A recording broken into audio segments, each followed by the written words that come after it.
នៅក្នុងអាស៊ានទាំងអស់ខ្ញុំជួបខ្ញុំមើលដល់ប្រទេសណាប្រទេសដែលតិចណាស់ដែលអត់មានបញ្ហាព្រំដែនជាមួយប្រទេសជិតខាងម៉ាឡេស៊ី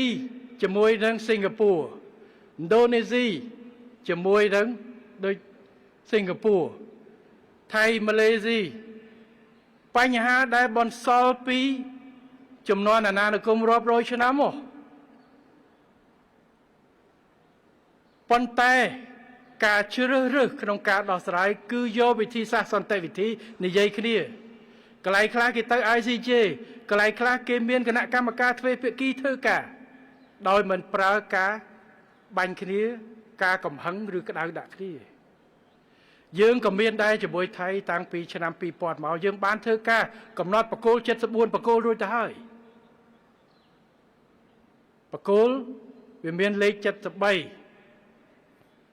វាអត់មានលេខ74ទេប៉ុន្តែបកគោលលេខ22មាន 22A 22B អញ្ចឹងវារាប់ទៅ74យើងបានកំណត់ជាមួយគ្នារួចទៅហើយនីតិវិធីត្រូវធ្វើទៅទៀត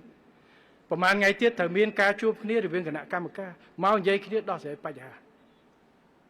កម្ពុជាគ្មានគោលបំណងរំលោភលើអធិបតេយ្យភាពឬបូរណភាពទឹកដីរបស់អ្នកណាហើយក៏យើងមិនអោយអ្នកណាមករំលោភយើងដែរនេះជាគោលការណ៍ប៉ុន្តែដោះស្រាយយ៉ាងម៉េចគឺដោះស្រាយតាមគោលការណ៍ដោយប្រទេសអាស៊ានផ្សេងទៀតគេធ្វើជាមួយគ្នាមានគណៈកម្មការព្រំដែនមានច្បាប់អន្តរជាតិមានសន្ធិសញ្ញាអនុសញ្ញាតែយើងធ្វើ20ឆ្នាំហើយដែលយើងអាចឲ្យប្រជាជនដកដង្ហើមបាននៅពេលដែលមន្ត្រីទទួលខុសត្រូវមិនឲ្យប្រជាជនមករងជុលមុខបែបគ្នានេះហើយគឺជាអ្វីនៃការត្រៀមពន្លត់ចំនួនបាទហើយបើគ្មានការឯកភាពគ្នាទ្វេភាគីគ្មានពីណាបាត់អីទេត្រូវតែមានការឯកភាពគ្នាបាទច្បាប់គឺចឹងបាទហើយយើងប្រើប្រាស់យន្តការច្បាប់យន្តការអន្តរជាតិដើម្បីជួយនៅក្នុងការដោះស្រាយបញ្ហានេះ